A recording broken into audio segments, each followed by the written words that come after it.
ഇന്ത്യക്ക് മുന്നറിയിപ്പുമായിട്ട് വന്നിരിക്കുകയാണ് പാകിസ്ഥാൻ. അതായത് ഇന്ത്യ പാകിസ്ഥാനുള്ള വെള്ളം തടസ്സപ്പെടുത്തുകയാണെങ്കിൽ ഇന്ത്യക്കെതിരെ യുദ്ധം ചെയ്യേണ്ടി വരും എന്നാണ് പാകിസ്ഥാൻ ഇപ്പോൾ നൽകിയിരിക്കുന്ന മുന്നറിയിപ്പ്. ഇന്ത്യ സിന്ധു നദീജല കരാർ ലംഘിച്ച് പാകിസ്ഥാനിലേക്കുള്ള വെള്ളത്തിന്റെ ഒഴുക്ക് തടസ്സപ്പെടുത്തിയാൽ അത് രാജ്യസുരക്ഷയെ ബാധിക്കുന്ന കാര്യമായി കണ്ട് ഇന്ത്യക്കെതിരെ സൈനിക നടപടിക്ക് മടിക്കില്ല എന്നാണ് പാകിസ്ഥാന്റെ പ്രതിരോധ മന്ത്രി ഖ്വാജ ആസിഫ് ഇപ്പോൾ പറയുന്നത്. ഇന്ത്യയുടെ ജലവിഭവ മന്ത്രി CR പാട്ടീൽ 2028 ജൂണോടെ പാകിസ്ഥാനിലേക്കുള്ള സിന്ധു നദിയിലെ വെള്ളം പൂർണ്ണമായി നിർത്തലാക്കാൻ കഴിയുമെന്ന് അവകാശപ്പെടുന്ന ഒരു വീഡിയോ ക്ലിപ്പും ചെനാബ് നദിയിലെ വെള്ളം തിരിച്ചുവിടാനുള്ള ഇന്ത്യയുടെ നീക്കങ്ങളെക്കുറിച്ചുള്ള വാർത്തകളും ചൂണ്ടിക്കാണിച്ചുകൊണ്ടാണ് പാകിസ്ഥാൻ മന്ത്രിയുടെ ഈ പ്രതികരണം. ഇന്ത്യയും പാകിസ്ഥാനും തമ്മിൽ സമീപ ഭാവിയിൽ ഒരുപക്ഷെ യുദ്ധം ഉണ്ടായേക്കാം എന്ന സൂചന തന്നെയാണ് ഇത് നൽകുന്നത്. പാകിസ്ഥാനോട് ഒരു വിട്ടുവീഴ്ചയും ആവശ്യമില്ല എന്നാണ് ഇന്ത്യ കരുതുന്നത്. കാരണം ഇന്ത്യയിൽ ഭീകരവാദത്തെ കയറ്റി അയക്കുന്ന ഒരു രാജ്യവുമായിട്ട് എങ്ങനെ നമുക്ക് സഹകരിക്കാൻ കഴിയും? പഹൽഗാം ഇൻസിഡന്റ് തന്നെ ഈ ഒരു സംഭവത്തിൽ ഏറ്റവും നമ്മൾ ഗൗരവത്തോടെ കാണേണ്ട ഒരു വിഷയമാണ്. സോ പാകിസ്ഥാൻ എല്ലാ കാലവും ഇന്ത്യക്കെതിരെ ഭീകരവാദത്തെ ഒരു ആയുധമായിട്ട് ഉപയോഗിക്കുമ്പോൾ ആ രാജ്യവുമായിട്ട് നമുക്ക് സഹകരിക്കാൻ കഴിയില്ല എന്നുള്ളതാണ് നമ്മുടെ മുമ്പിലെ യാഥാർത്ഥ്യം. നമ്മളെ ആക്രമിക്കുന്ന ഒരു ശക്തിക്ക് വെള്ളവും വളവും കൊടുത്ത് വളർത്തേണ്ട കാര്യം നമുക്കില്ലല്ലോ. ഇത് കാരണം പാകിസ്ഥാന് കുറെ പ്രശ്നങ്ങൾ ഉണ്ടാവുന്നുണ്ട്. അവരുടെ കൃഷിനാശമാണ് ഏറ്റവും പ്രധാനം. ഇന്ത്യ വെള്ളം പൂർണ്ണമായി തടഞ്ഞു വെച്ചില്ല എങ്കിൽ പോലും പാകിസ്ഥാൻ വലിയ പ്രതിസന്ധിയിലേക്ക് പോകും. കൃത്യസമയത്ത് വെള്ളം തുറന്നു വിടാതിരുന്നാൽ പോലും പാകിസ്ഥാനിലെ കാർഷിക മേഖലയെയും വിളവെടുപ്പിനെയും ഒക്കെ അത് തകിടം മറിക്കും. ഇന്ത്യയുമായിട്ട് യുദ്ധം ചെയ്തിട്ട് പാകിസ്ഥാൻ ഇവിടെ എന്തെങ്കിലും നേടാൻ പറ്റുമോ എന്ന് ചോദിച്ചാൽ അതിന് ഒരു സാധ്യതയും കാണുന്നില്ല. എങ്ങനെയാണ് അവർക്ക് ഇതിനൊരു പരിഹാരം ഉണ്ടാക്കാൻ പറ്റുന്നത്? ഇന്ത്യയുമായിട്ടൊരു യുദ്ധം ചെയ്തിട്ട് അവർക്ക് ഒരിക്കലും ഈ വിഷയത്തിൽ വെള്ളത്തിന്റെ കാര്യത്തിൽ ഒരു പരിഹാരം ഉണ്ടാക്കാൻ പറ്റില്ല. ശരിക്കും നമ്മൾ നോക്കുകയാണെങ്കിൽ പാകിസ്ഥാൻ ഇന്ത്യയോട് ബെഗ് ചെയ്യേണ്ടി വരും. അതാണ് ഇപ്പോഴത്തെ ഒരു സാഹചര്യം.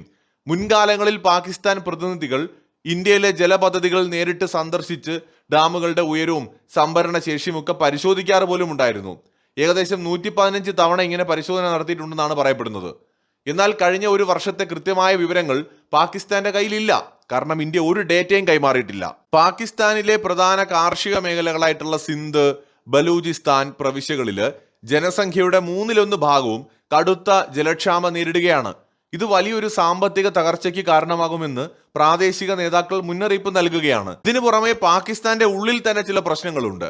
വെള്ളത്തിന്റെ അളവ് കുറഞ്ഞതോടെ പാകിസ്ഥാനിലെ സംസ്ഥാനങ്ങൾ തമ്മിൽ വലിയ തർക്കം ഉടലെടുത്തിരിക്കുകയാണ്. പാകിസ്ഥാന്റെ ഭൂപ്രകൃതി അനുസരിച്ച് മുകൾ ഭാഗത്ത് വരുന്ന പഞ്ചാബ് പ്രവിശ്യ തങ്ങൾക്ക് അനുവദിച്ചതിലും കൂടുതൽ വെള്ളം നിയമവിരുദ്ധമായി നദിയിൽ നിന്ന് എടുക്കുന്നുവെന്ന് സിന്ധ് പ്രവിശ്യയിലെ ഉദ്യോഗസ്ഥർ ആരോപിക്കുകയാണ്.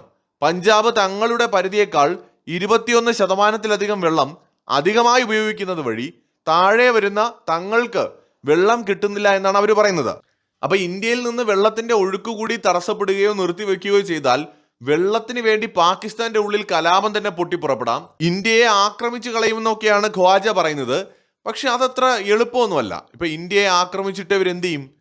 വെറുതെ അങ്ങ് പോകാൻ പറ്റുമോ? ഓപ്പറേഷൻ സിന്ദൂറിന്റെ സമയത്ത് നമ്മൾ കണ്ടതാണ് പാകിസ്ഥാന്റെ അവസ്ഥ.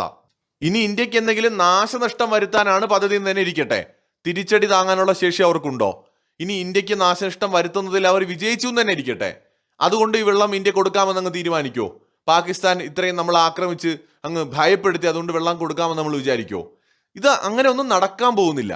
പിന്നെ പാകിസ്ഥാൻ മന്ത്രി ഇങ്ങനെ വാചക കസർത്ത് കൊണ്ട് ആളുകളെ, പാകിസ്ഥാനികളെ, ഇന്ത്യ വിരുദ്ധരെയൊക്കെ രോമാഞ്ചം കൊള്ളിപ്പിക്കാം എന്നുള്ളതല്ലാതെ പ്രത്യേകിച്ച് വലിയ കാര്യമായിട്ട് ഇതിലൊന്നും ഒരു കഴമ്പുമില്ല. ഇനി ഒരു പക്ഷേ പാകിസ്ഥാൻ അവരുടെ നിലനിൽപ്പിന് വേണ്ടി പാക് പട്ടാളം നാളെ ഇന്ത്യയുമായിട്ടൊരു യുദ്ധത്തിന് മുതിർന്നു എന്നിരിക്കട്ടെ, അത് ഒരു പക്ഷേ എൻഡ് ഗെയിം എന്നൊക്കെ പറയുന്ന പോലെ ഇന്ത്യക്കും പാകിസ്ഥാനും ഇടയിലുള്ള ഒരു ഫൈനൽ യുദ്ധമാകാനുള്ള എല്ലാ സാധ്യതയുമുണ്ട്. ആ വിഷയം പിന്നെയും ഇന്ത്യ മുന്നോട്ട് കൊണ്ടുപോകത്തില്ല, എന്നേക്കുമായിട്ട് അവസാനിപ്പിക്കാനായിരിക്കും സാധ്യത.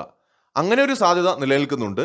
യുദ്ധം ഉണ്ടാവാതിരിക്കട്ടെ, ഉണ്ടാവുകയാണെങ്കിൽ അത് പാകിസ്ഥാനെ എന്നേക്കുമായി തീർത്തുകൊണ്ട് ഈ സൗത്ത് ഏഷ്യയിലെ ഭൂപടത്തെ തന്നെ മാറ്റുന്ന തരത്തിലുള്ള ഒരു യുദ്ധമായിട്ടേ അത് അവസാനിക്കുകയുള്ളൂ. മറ്റൊരു വീഡിയോയുമായി വീണ്ടും കാണാം.